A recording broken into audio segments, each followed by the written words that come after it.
Well, that's how we look at the FA Cup for today. And I think it's important that we turn our attention to probably the topic of the day at the moment, the January transfer window, but in particular, some interesting rumours surrounding sort of a former Burnley striker, Wout Weghorst.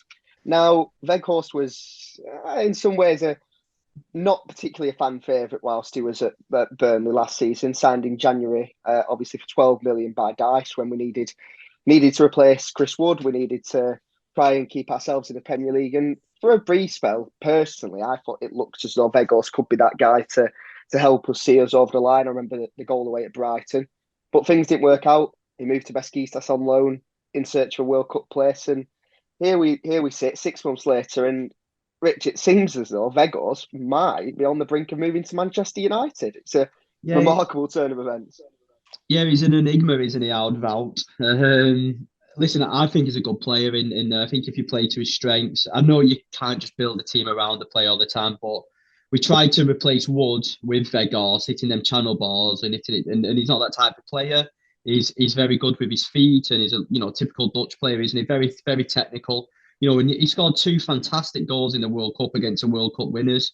That second goal, the free kick, and the way he took it and finished it was outstanding. And I bet when that 2 goals went in, I bet Alan Pace was rubbing his hands together, to be honest, knowing that interest would come. But I didn't think interest would come from Man United. It sounds like it's a bit of a love triangle between us, Besiktas, and United to get it done. But I ultimately think there's this much noise around it. And a lot of the time when a club like Man United wants a player and they're dealing with lesser clubs, I'd say Besiktas are a bigger club than us, but in terms of the stature in Turkey, but when they're dealing with lesser clubs, they normally get, if they want the man, they normally get the man, don't they? And for them, it's kind of, they maybe don't want to commit until a striker in the summer. He's not going to start every game for them. They've got Europa League commitments, and it's a different outlet to what they've got. So, good luck to him. And I'm sure, I don't know what the deal will be. But again, I think Mr. Pace will be quite happy with it, quite happy with what's happening with Man United's interest, because Burnley aren't going to do this deal if there's not going to be a few shiny corners at the end of the rainbow. And if he does well at United, again, he puts himself in the shop window, doesn't he? And then going back to the January transfer window, it maybe gives us a little bit more clout in signing players.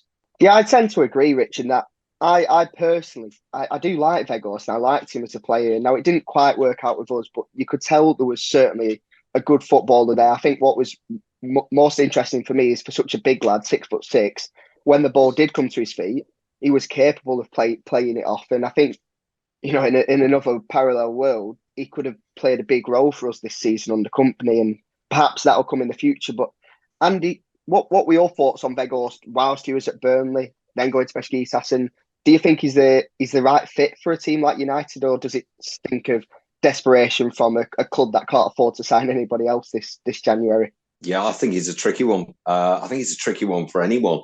When he came, I was amazed because he was talking. I remember the Brighton game, and I remember saying to Phil Bird, "Look at this. Where's this guy been? He's at everyone. He's coming back. He's shouting at them. Wow! And look at the impact he's having." And for a couple of games, he had that impact, and then it just disappeared. And you have to wonder. There were lots of players when we were getting relegated that went, "Hey, it's not for me. I need to play in the national side, and therefore I need to play at the top level." He allegedly was told that.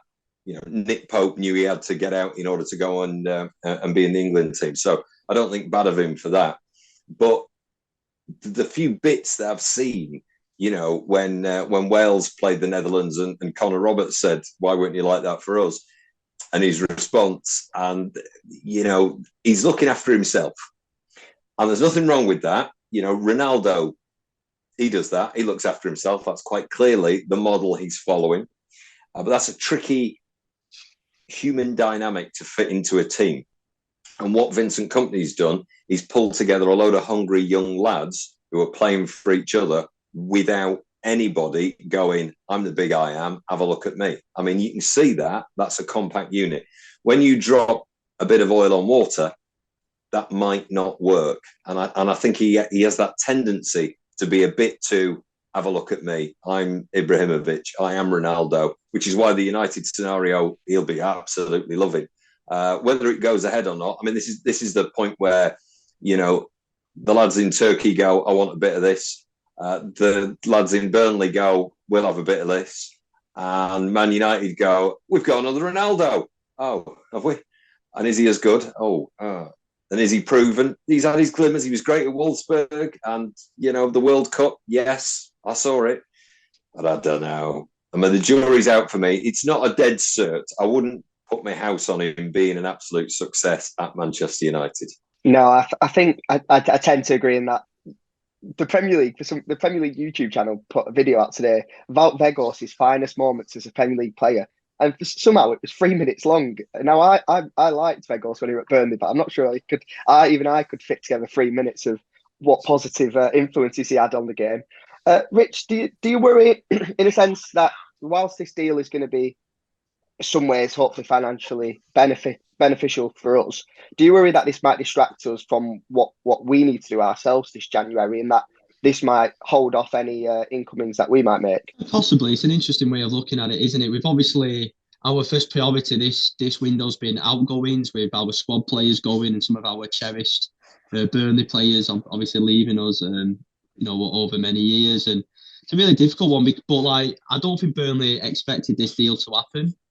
I'd be surprised if they did anyway. So it's kind of one of them where did he go, well, we'll just wait for a few days and see actually how much money we have got from this and what market we can go into. I like what Andy was saying before about Barnes. I think it's very romantic to think that Barnes can be our striker for the rest of the season. But me personally, I wouldn't trust Barnes. If Jay does his knee for the rest of the season, we've got Barnes or Derbisoglu.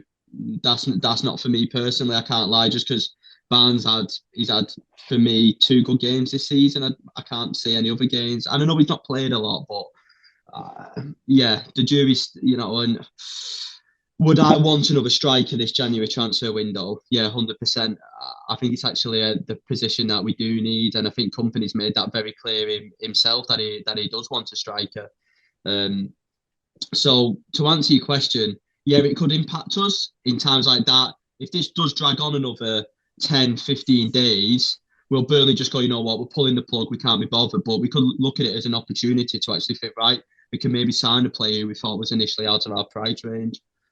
I see what you're saying about a striker there, Rich, but I suppose what I'd go back to you with is how, to what extent would you like a new striker coming in? Because we've seen, obviously, I think we're all big fans of, is it Gyökeres? That's how you pronounce it, I hope. I mean, yeah, Andy, you'll have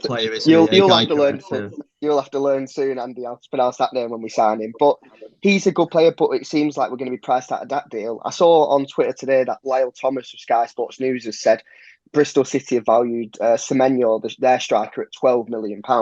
Now, Rich, is this the kind of money you want to be spending now just for the sake of buying a backup for J-Rod? Me and my mate was in the gym today and was talking about that. Like, it's if the right player's not available, then no, I wouldn't sign him. I don't see there's a point in signing a player just for the sake of it, and I don't think we've done that so far. And even under Dyche, I don't think that's ever been Burnley's model. Maybe Weghorst was the opposite of that, a bit of a panic buy when we didn't expect to buy Wood. Yeah, possibly. So it's a good example actually. So, but I think there are players out there who will improve us. You look at this Burnley scouting system, I think they will recruit a player who's right for us. I'll throw the question back to you as someone who really does like Barnes. If Rodriguez got injured and couldn't play another minute this season, would you be happy Barnes being our first choice striker for the next? Is there 20 games left per se? I think he could do the job, and I think the beauty of there's a difference between doing a job and doing the job properly. Like, do you get a plasterer in your house who just does a job? Depends how cheap he is. I think the beauty of our system, as Andy's alluded to earlier, is that for me the wingers are where the creme de la creme of this team is, and that's where the goals come from. That's where our attacking threat comes from. I really don't think Jay is so important. No, I disagree, George. Like, look at when we played Stoke and we played Barnes up front. Barnes was so ineffective in that game. As soon as Rodriguez comes on, he starts dropping a little bit deeper, linking with the play, playing that number 10 role. Jay made that goal against Stoke because he dropped into that position. He allowed Brownhill to come forward, and then the whole play started from there. So And then you look at it when, say, Barnes gets injured. You've only got, and then just trust Versoglu. Look what happened when Teller played up front against Sheffield United. So, to me, I wouldn't sign a striker just for the sake of it if they're not good enough. But I've never seen that Semenyo play, so I don't remember him playing it. Like, from what I've seen of Goikarek, I do really like him. I thought he was excellent in the game against us, and he's playing in a, we'll all admit this, he's playing in a rubbish Coventry team, isn't he? So, yeah, in my, listen, football's a game of opinion. And if we didn't sign a striker, I'm not going to cry about it because I still think we'll have enough to get promoted. But I still think it is a position in the squad, whether it's this season or moving forward, we do need to address. Please don't cry, because I've rung Charlie Austin and he says he can come and play the odd game when he's not playing for Swindon. So Charlie's coming back; he'll be absolutely fine. But if you think about it, your mate that there's got the injunction against you, Scott Twine. He can play. There you go. Now, he's not a striker. No, but him, Teller, Rodriguez, four. Or Barnes, and we're not even including Darko Churlinov in this. And I think we'd be all right, to be honest. I think we'd be all right. I mean, lovely when you get a new player if he fits in, but I'm not particularly panic-stricken myself. The No Nay Never podcast is brought to you in association with the TalkSport Fan Network. Natalie Bromley is the host and editor, and the show is produced by Matt Moss. Our resident statistician is Dave Roberts, and our FPL expert is Adam Dennett. The Analysis Show team is collectively Tom Whittaker, Richard Steele, George Poole, Charlotte Rigby, Adam Dennett and Robbie Kopak. Our music is provided by George Gaskill, and our newsletter team is headed up by Jamie Smith. If you don't already, you can subscribe to our newsletter by visiting nonaynever.substack.com. Our thanks as ever go to our partners TalkSport. We are as ever proud to be part of the TalkSport Fan Network.